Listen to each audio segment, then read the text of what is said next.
भूगोल में आज अपन अध्याय 1 के बारे में अपन चर्चा करेंगे। पहला अध्याय है अपना कक्षा 12 भूगोल, जो मानव भूगोल की किताब है, उसमें पहला अध्याय अपना मानव भूगोल, प्रकृति एवं विषय क्षेत्र। पहले अध्याय में अपन चर्चा करेंगे इसमें। तो अपन कुछ पिछली कक्षा 11 में पढ़े हैं, उनके बारे में पहले थोड़ा चर्चा कर लेते हैं उससे जोड़ करके।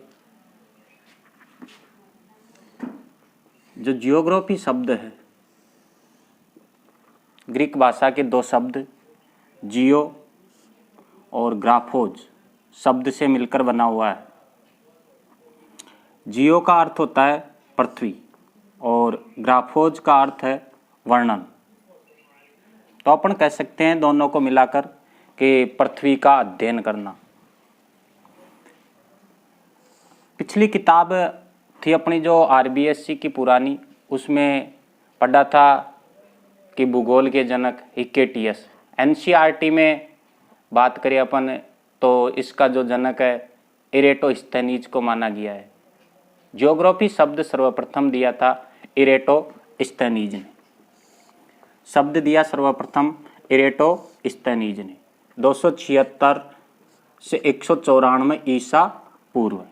भारतीय भूगोल की जनक की बात करें अपन तो ये थे जेम्स रेनेल, और ये समुद्र शास्त्र के जनक भी माने जाते हैं।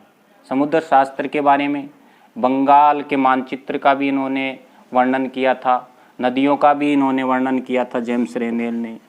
ये ब्रिटिश ईस्ट इंडिया कंपनी में काम करने वाले एक अधिकारी थे। बात करें अपन आगे, इसका जियोग्राफी का जो मुख्य उद्देश्य है, इसके पढ़ने का क्या उद्देश्य है कि पृथ्वी को मानव के घर के रूप में समझना व उन सभी तत्वों का अध्ययन करना जिससे कि मानव को पोषण मिल रहा है, कि पृथ्वी को मानव के घर के रूप में समझना चाहिए और उन सभी तत्वों का जो कि मानव का पोषण कर रहे हैं, उन सभी तत्वों का इसमें अपन अध्ययन करते हैं। इसका मुख्य उद्देश्य यह है। आगे बात करें अपन पृथ्वी की, कि पृथ्वी के मुख्य रूप से दो घटक हैं। दो घटक कौन कौन से? एक तो है भौतिक घटक और दूसरा है मानवीय घटक। भौतिक घटक तो अपने पिछली कक्षा में पढ़े हैं, जैसे भू-आकृतियाँ है, मृदा है अपनी, जलवायु है, जल, खनिज है, वनस्पति है, जंतु है। ये सभी किसके अंतर्गत आते हैं? भौतिक घटक के अंतर्गत आते हैं। तो इन भौतिक घटकों का अपन ने पिछली कक्षा में अध्ययन किया, जो अपने भौतिक भूगोल के मूल सिद्धांत किताब है, उसमें अपन ने इन सभी के बारे में चर्चा की थी और इनके बारे में अपने अध्ययन भी किया था।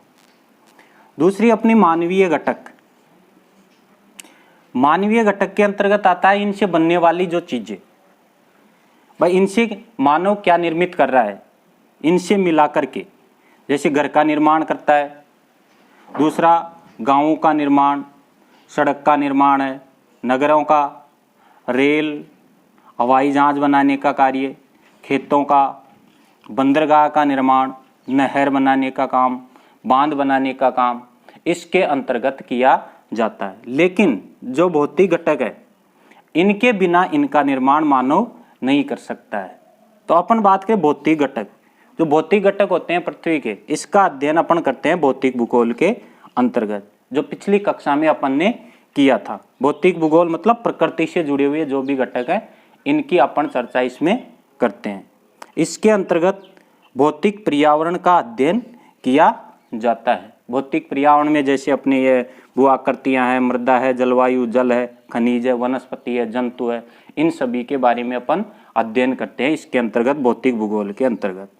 दूसरी है अपनी दूसरी शाखा, दोनों का जो एक दूसरे से मिलकर ही इसका निर्माण होता है मानव भूगोल का भी, मतलब मानव के द्वारा जो निर्मित क्रियाएं हैं वो इसके अंतर्गत आती है मानव भूगोल के अंतर्गत, और मानव भूगोल में अपन इसका अध्ययन करते हैं। भौतिक जो घटक होते हैं, इनके बिना मानव जो निर्मित है, जो अपने घर है, इनको अपन निर्माण नहीं कर सकते।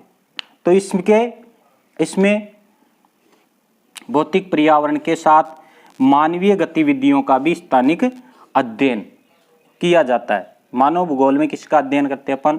इसमें भौतिक पर्यावरण के साथ मानवीय गतिविधियों का स्थानिक अध्ययन इसमें किया जाता है। तो मानव के द्वारा जो निर्मित वस्तुएं हैं उनका इसमें अपन अध्ययन करते हैं मानव भूगोल में। लेकिन दोनों एक दूसरे के बिना अधूरी है, समग्र रूप से इनको मिला करके इनका अध्ययन करते हैं, दोनों का एक दूसरे से जुड़ी हुई है।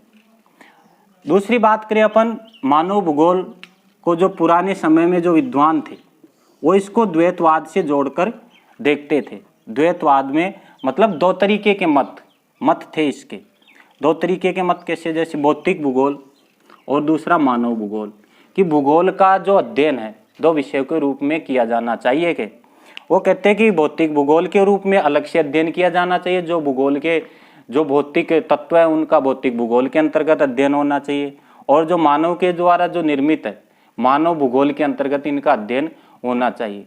ये नहीं कह सकते अपन वर्तमान समय की बात करें तो दोनों को एक दूसरे से जोड़कर ही इनका अध्ययन किया जा सकता है, एक दूसरे के बिना दोनों अधूरे हैं। जैसे अपन उदाहरण ले इसमें क्रमबद्ध भूगोल और प्रादेशिक भूगोल। क्रमबद्ध भूगोल का मतलब है एक दूसरे को जोड़ करके। पिछली कक्षा में अपन ने अध्ययन किया था कि जो सभी तत्व थे उनको एक दूसरे से जोड़ करके अपन अध्ययन करते थे, कि जैसे शुरुआत से अपन अध्ययन कर रहे थे तो उसके बिना दूसरे का अध्ययन नहीं किया जा सकता। तो इसे क्रमबद्ध भूगोल के रूप में अध्ययन किया जाना चाहिए। दूसरे रूप में दूसरा मत था कि प्रादेशिक भूगोल के रूप में, कि इनके टुकड़ों के रूप में अध्ययन किया जाना चाहिए। ये संभव नहीं है, इनको अपन एक दूसरे को दोनों को जोड़कर ही अध्ययन कर सकते हैं। एक उदाहरण ले लें हम नोमोथेटिक भूगोल और इडियोग्राफिक। मतलब पहले इसके जो भौतिक भूगोल है या अपन भूगोल की बात करें, इनके नियम बनाने चाहिए, कि इसके सिद्धांत बनाने चाहिए, नियम और सिद्धांत बना करके इसका अध्ययन किया जाना चाहिए। दूसरा अपन इडियोग्राफिक भूगोल, मतलब भावचित्रात्मक विवरणात्मक, इसका विवरण के रूप में अध्ययन किया जाना चाहिए। दो मत थे पुराने समय में विद्वान के दिया करते हैं, पहले नियम बनाकर सिद्धांत बनाकर अध्ययन किया जाना चाहिए इसका भूगोल का। दूसरा कि विवरणात्मक भूगोल के रूप में अध्ययन किया जाना चाहिए। ये वर्तमान समय में अपन बात करें भूगोल की तो दोनों को एक ही तरीके से अध्ययन करना ठीक होगा। अपन कह सकते हैं कि प्रकृति व मानव दोनों अविभाज्य तत्व है, इन्हें समग्रता मतलब एक दूसरे के बिना इसको देखा जाना संभव नहीं है, कि प्रकृति और मानव दोनों ही अविभाज्य तत्व है, इन्हें समग्रता से देखा जाना चाहिए, एक दूसरे को जोड़कर इसको देखा जाना चाहिए। इसको एक दूसरे को अलग करके इसको अपन अध्ययन नहीं कर सकते। जैसे इन कई विद्वानों ने कहा है,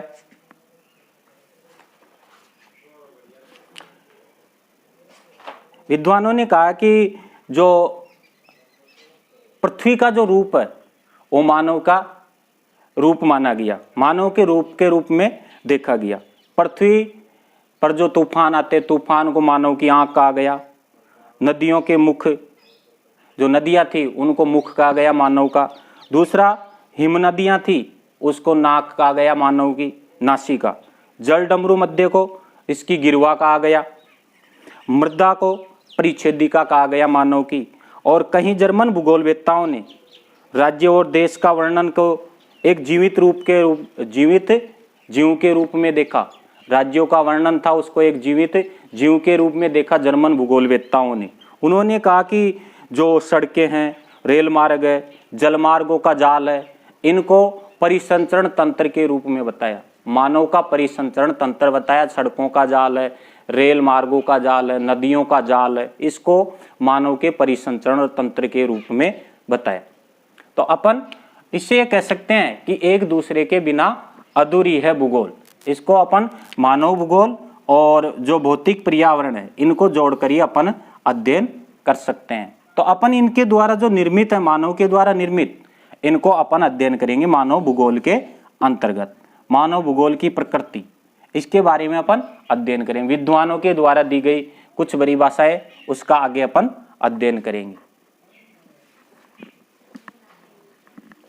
रेटजेल की परिभाषा, मानव भूगोल मानव समाजों और धरातल के बीच संबंधों का संश्लेषित अध्ययन है। यह परिभाषा दी थी रेटजेल ने। रेटजेल जर्मनी के थे और इन्होंने पार्थिव एकता पर बल दिया था। इनके द्वारा लिखी गई इनकी पुस्तक एंथ्रोपो जियोग्राफी में भूगोल का वर्णन किया है इन्होंने। इनकी जो परिभाषा एक बार फिर देख लेते हैं अपन। मानव भूगोल मानव समाजों और धरातल के बीच संबंधों का संश्लेषित अध्ययन है, रेडजेल के द्वारा दी गई परिभाषा। दूसरी आती है एलन सैंपल की परिभाषा। एलन सैंपल ये अमेरिका की थी और ये रेडजेल की शिष्या थी और ये नियतिवाद की कट्टर समर्थक थी। इनके द्वारा जो परिभाषा दी गई, मानव भूगोल अस्थिर पृथ्वी और क्रियाशील मानव के बीच परिवर्तनशील संबंधों का अध्ययन है। एलन सैंपल की जो परिभाषा थी कि मानव भूगोल अस्थिर पृथ्वी और क्रियाशील मानव के बीच परिवर्तनशील संबंधों का अध्ययन है। तीसरी परिभाषा पाल विडाल डी ला ब्लांस की। ये फ्रांस के निवासी थे और ये संभववाद के समर्थक थे।